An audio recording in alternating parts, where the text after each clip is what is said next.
Today we finish our retrospective journey with the first Doctor, William Hartnell. I always tell myself, I'm not going to overrun. I'll talk about just 10, not 12, 15, 20. But then I actually watch the episodes themselves. And the excited optimism is just too good to not embellish. Everything from The Unearthly Child to The 10th Planet was new territory for me. If only as a kid I hadn't underestimated it. The sheer charm and personality of it. More charisma than the rest of Classic Who put together. And whilst I wouldn't call one a favourite, this is Doctor Who doing the absolute most with its own premise. Where next on Doctor Who? That must have felt like the biggest, most exciting question to children in the 60s. This is a manic little show, held back by budget constraints aplenty, that creatively can do whatever it wants. And frequently does. I've done my Doctor Who journey in reverse. Finishing with one, and ending up with a character I barely recognise as the Doctor? Phenomenal. Look how far we have come. But who is one? This early Doctor, unchanged by his companions, is prideful, pig-headed, selfish, sometimes even cowardly and violent, but also very naive. It's been said by many that the first Doctor's time in the show is a character arc. One is a very neutral figure, and it takes the entire 60s for the Doctor to properly put on the shoes of the hero archetype. Taught the nuances of humanity by his various human companions. It's a lovely sentiment. And although maybe overstated, it's a very gradual on-screen change. Not necessarily the growth and depth we've come to expect from a modern character development arc, but it's very much there. And very much earned. I think the most impressive thing about the Hartnell stories is that the companions are carrying the show, and the first Doctor is a reactive secondary character, and yet I'm still so invested. Yeah, maybe Susan doesn't always deliver, but you can pinpoint the exact traits that every companion gives to the Doctor.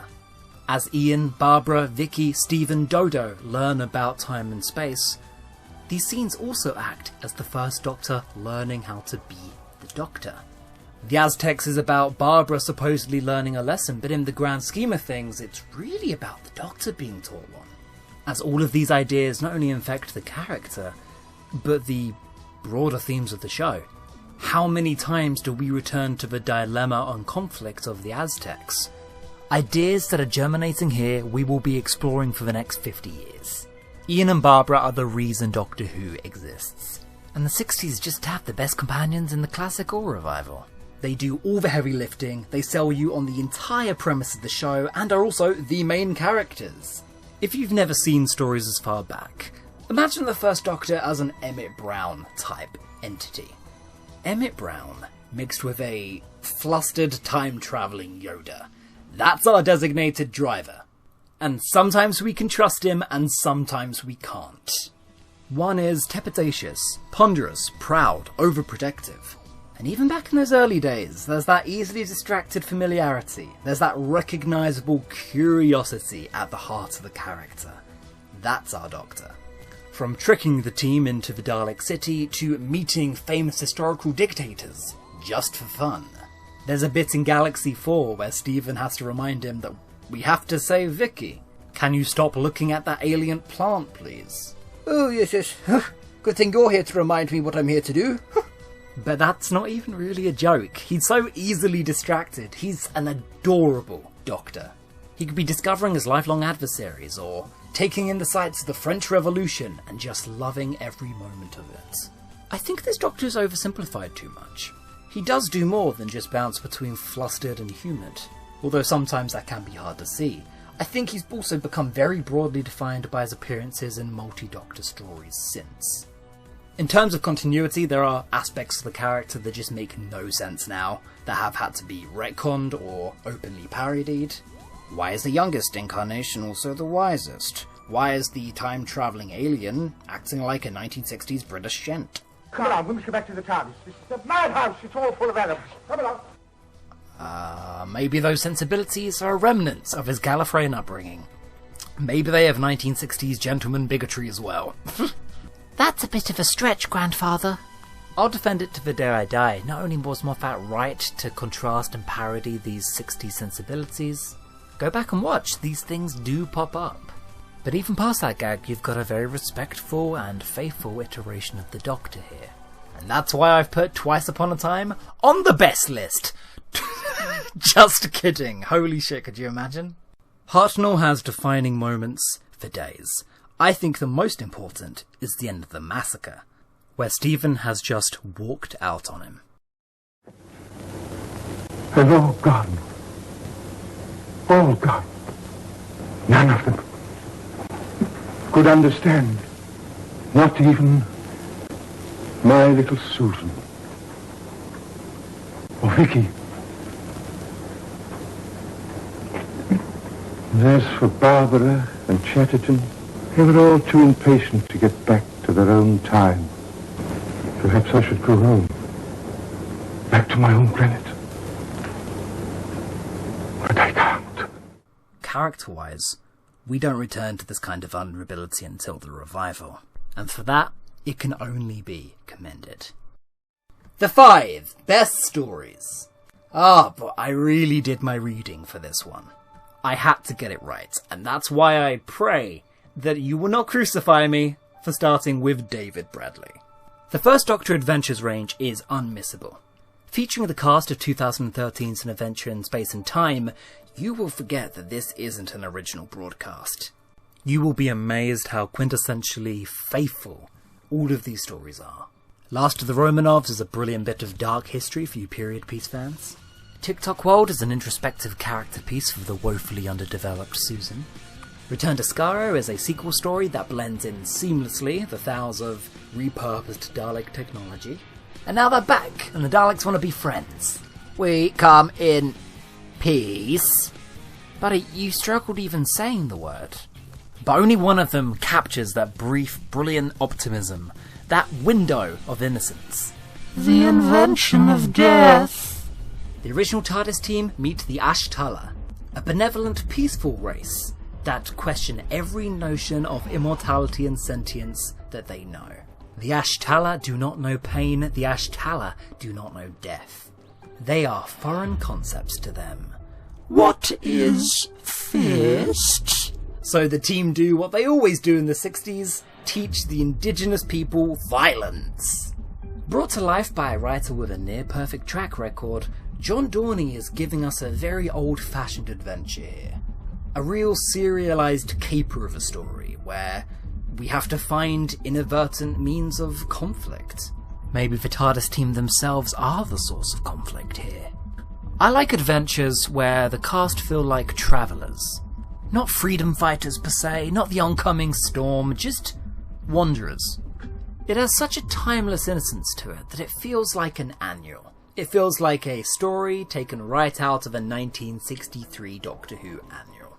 It's brilliant, it inverts the premise of a Doctor Who story, and it's on a box set with a story that's kinda stinky. But do take a listen to any of these. They're all wonderful, except the Transphobe Master.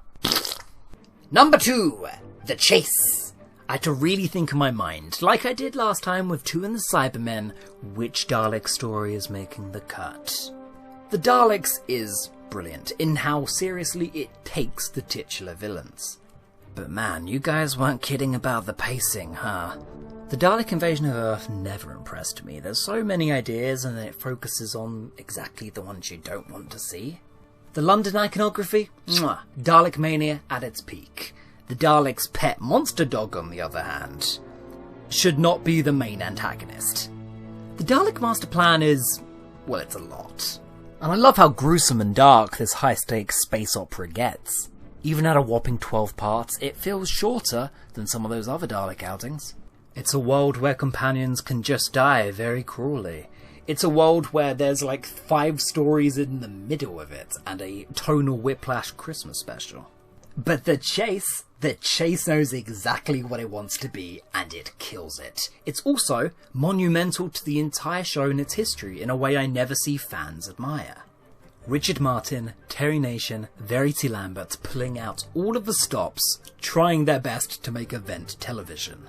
You're taking time travel and Daleks, your 2 biggest concepts, and meshing them together. That sounds so taken for granted and commonplace now. Of course the Daleks time travel. But The Chase is a downright fun roller coaster of putting Daleks in genres and settings where they should not be. If I wanted to see any Dalek story make it onto the big screen with Peter Cushing, can you imagine The Chase? Oh my god, Peter Cushing versus Hammer Horror? Daleks versus Frankenstein? I think it very much comes down to what it is you want from the show and what you consider a good bit of television to be. The Chase is very hokey in parts. A wobbly serial. Adventurous but wobbly. But then again, isn't that every Dalek story in the classic run? I like Doctor Who being as silly and audacious and unique as possible. I like Doctor Who stories to have momentum. The Chase does both. It pushes Doctor Who's gradual narrative acceleration to its absolute limits. I read a review once where someone described it as the most television thing to ever television. And this is a story that begins with Doctor Who discovering television. The show now knows its main factors to capitalise on. It knows that the monster is the main appeal. It understands that the Doctor is a mystical, magical character now. The show understands time travel as a narrative device, and when we visit the Dead Planet, we're not just visiting a random place, we're visiting a place that Doctor Who might usually go to. In the show's second season, Doctor Who is already subverting Doctor Who. And it's goddamn hilarious to see Daleks just freak out in every situation. This is a party episode. If I wanted to go to a party and bring a classic Doctor Who DVD? What scenario is that ever gonna happen, Sam? Well, I'd probably bring The Chase in that weird hypothetical scenario. I'll be the life and soul of that pie. I feel like the story of Doctor Who's production in 1963 was a story of mad brilliance, constantly pushing its luck.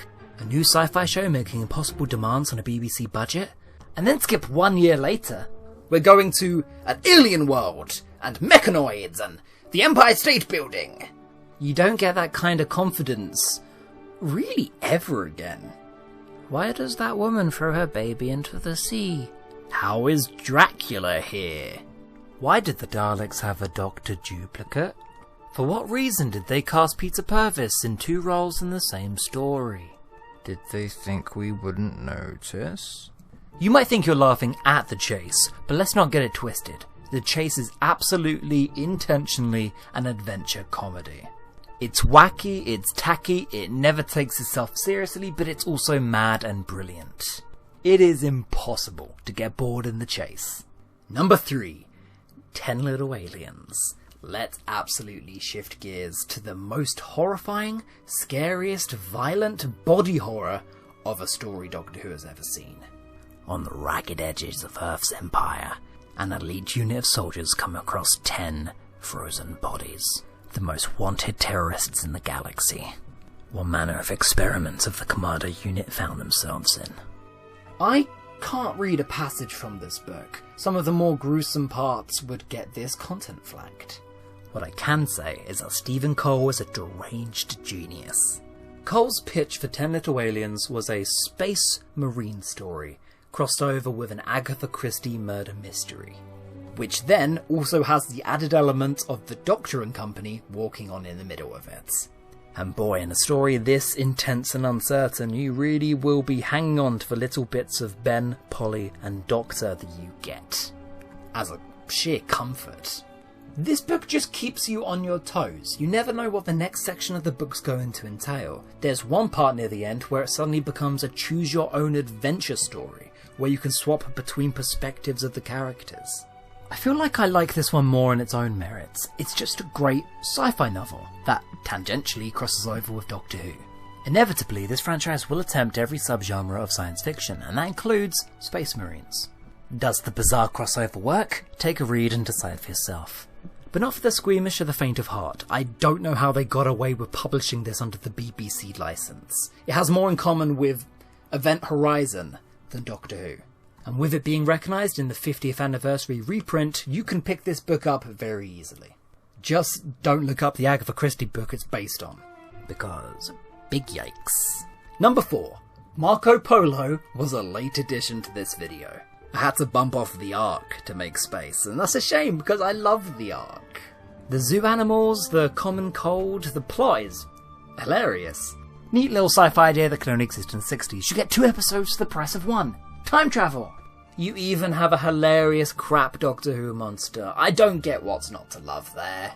But no, Marco Polo is the better story, objectively. One that I've only experienced in novel form. And I think the biggest compliment I can give to this story is that I don't understand how this could have been made on television. Even the soundtrack. How do you tell a story that takes place over 6 months where time skips of several days can happen in between scenes? In Marco Polo, Doctor Who's going on a road trip. Down the Silk Road. This is, when I was reading it, all I could think was, Doctor Who does Stardust Crusaders. As we're doing a trek through the desert. Fewer fights, but strategy and danger at every turn. A young Marco Polo has claimed the Doctor's flying caravan for the mighty Kublai Khan. Fighting through the grueling desert, can the Doctor win back Marco's trust and his TARDIS key? Marco Polo is a story about survival and mind games. So it's a serial where you can't predict or trust anybody in it. A new character will enter the plot and you genuinely do not know their affiliation. And that's what makes the finale of this story especially so different. This serial does 2 very interesting things which I've wanted to see from Doctor Who since forever. Number 1, have the over-mythologized historical figure as an antagonist to the Doctor. Now you can't do that with Agatha Christie or Winston Churchill, even though maybe you should. Because those are very sensitive, beloved figures of history that you couldn't besmirch by making them the villain of your sci-fi show. Those same rules don't apply to Marco Polo, apparently. So refreshing for there to be a historical figure and the Doctor not drooling over them like usual. On the other hand, I also like stories that take place over a long period of time. The First Doctor and Stephen do this a lot, sometimes even settling down and getting jobs. More of those, please! So even though the book flies by, you get so immersed into this world and its characters. And that's how I want to explore history. The script might still be in educational mode, but I find this more exciting than any other story of the 60s. If it survived, I'm sure it would be in every top 10 ever. Honestly, I hope they never find it, because how could it possibly do this justice? It's also the only serial where the main cast have access to fast travel. And number 5, a story I once called the most formative piece of classic Who, I think it's the Romans. In my mind, there are 2 kinds of historical. There's very straight-faced period pieces, and more comical, pantomime-y costume dramas. I asked Twitter which one they preferred, and I've got to say I agree with the latter. I'll take cartoony pirates, and fun cowboys, and the ancient Romans. Give me a genre-laden comedy any day. It's here for the first time that we see a more comical trickster Doctor take on the persona of somebody else. It's the first time we see the companions enjoying the location they're in. Everyone's finally enjoying the premise and having fun. And I think it starts to crack the timeless appeal of the programme. The more self-serious costume dramas, they never do it for me. The Crusade is well received and even classy, but I find it mind-numbingly dull. The Reign of Terror has your interest, but it completely outstays its welcome. The Barbarians and the Samurai, biggest disappointment I've heard in a long time. So incredibly repetitive and formulaic when you can swap out the Highlanders for the ancient Greeks for the Romanovs, and it's just the same story of being captured by one side and then going to the other faction and being captured on that side. I don't see the appeal, and I never will. I've said in the past that I want to return to pure historicals, but the reason that Modern Who is good at the past isn't just because it injects aliens. It's because we go to a historic place and then something else happens. They don't just pick a historical setting and then call it a day. Here we see the Doctor lying his way through a story and just being in complete control of his surroundings. And because he's having fun, we're having fun. The Romans is an early example, proof that not every historical has to fall into the same cliched pitfalls. I also always believe we're in ancient Rome. Is that weird on a 60s budget? Totally immersive, surprisingly convincing. If you've never seen Hartnell and you're a bit iffy on him, watch The Romans first. The 5 worst. I don't like the Time Meddler. Yep, most controversial opinion up first. Scare the newbies off. Revered as one of the most formative pieces of 60s Doctor Who. I could not disagree more. My reason for this is the same as always. The monk is a character that breaks the show. The moral implications of how much the Doctor can interfere with time is an interesting source of drama. Thin Ice, Fires of Pompeii, the Aztecs, 100 BC, the short trip The Last Days, which had me holding back tears just this morning. They use this dilemma as a great source of conflict, and yet the Time Meddler doesn't seem very interested in any of that. In fact, I find it quite a slog. This story only clocks in at 4 parts, and it's still too much for me. Why can there be a nifty little 2-parter like The Rescue? I love The Rescue. I feel like people overhype this serial on account of it being the first one where we meet another Time Lord.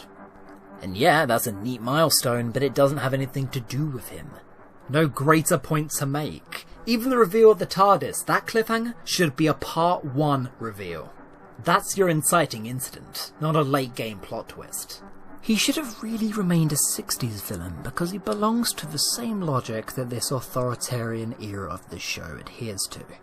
And frankly, the show never comes up with a good final answer on how much you can mess with history, why the Doctor isn't a hypocrite, or what a fixed point actually is. And you don't want to address that because it's that contradiction which lays dormant at the heart of the show. You can't mess with time? You kind of made a whole series with that as the premise. In time travel fiction, you never want to overthink the rules. I don't find it fun. Number 2, Keys of Marinus. I had always heard unfavourable things about this one, but it was still surprising to me that it seemed to be disappointment after disappointment.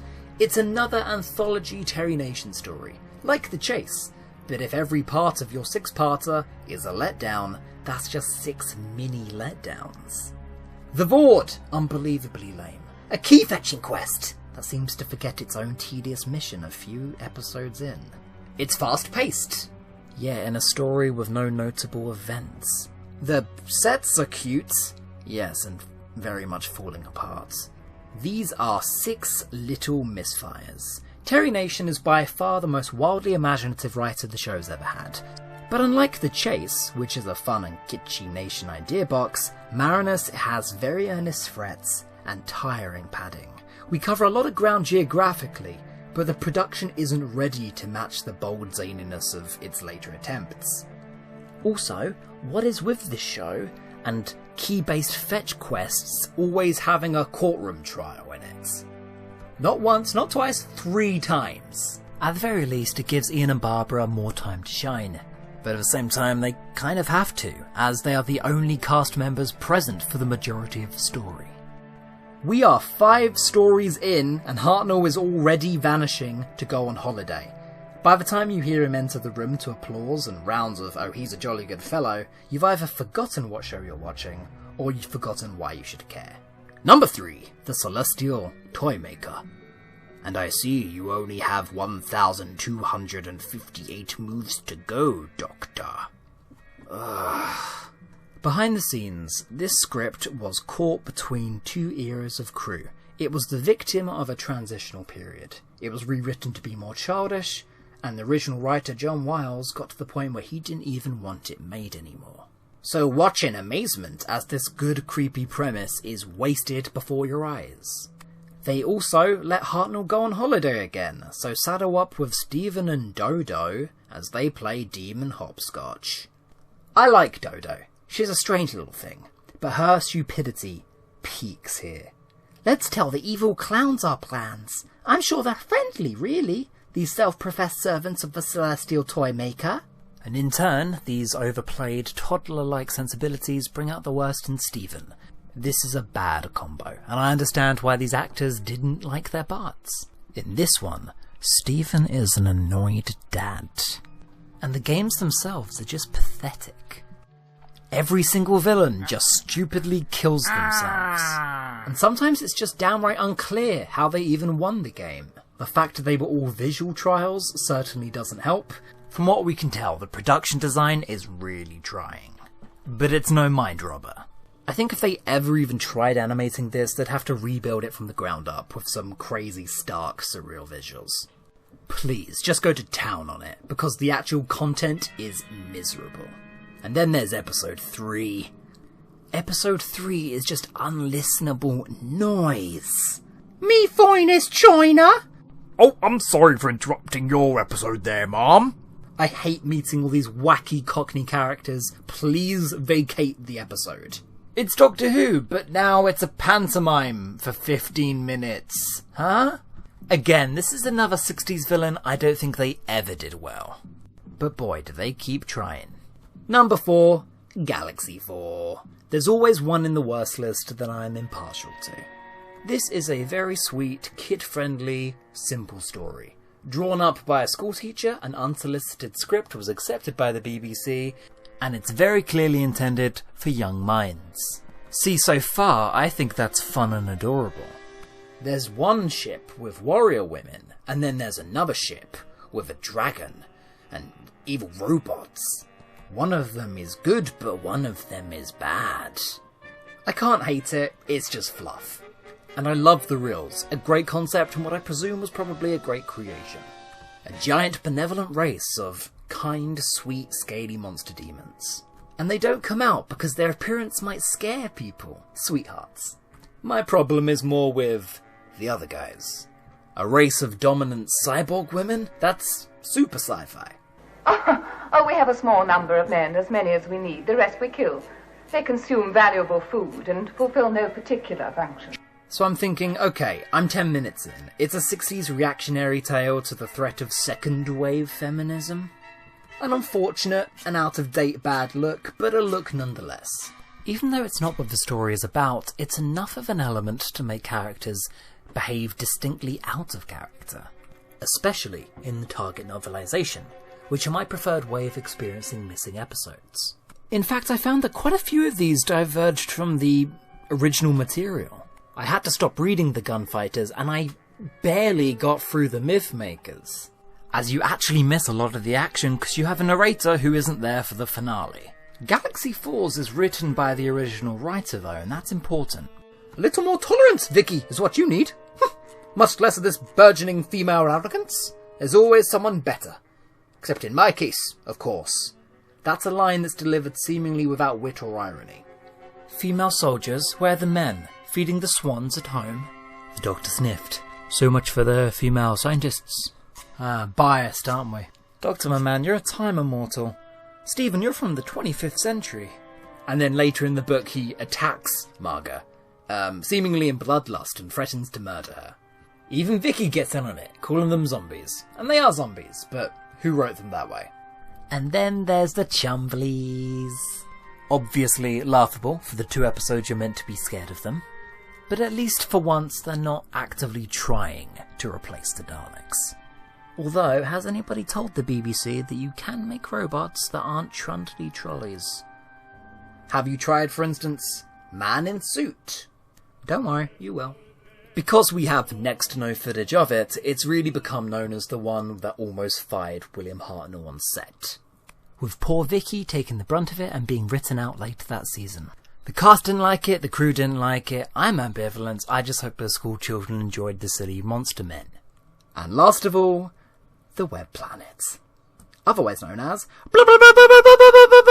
Holy shit, BBC. Fun tip, if your story has a loud siren, or an angry alien, or a beeping computer, even an overactive Geiger counter, we really don't need to hear it blaring continuously for 6 episodes. Bad sound design wrecks so many of these Hartnell stories. Just wrecks it, but I don't think there was much of the Web Planet to salvage.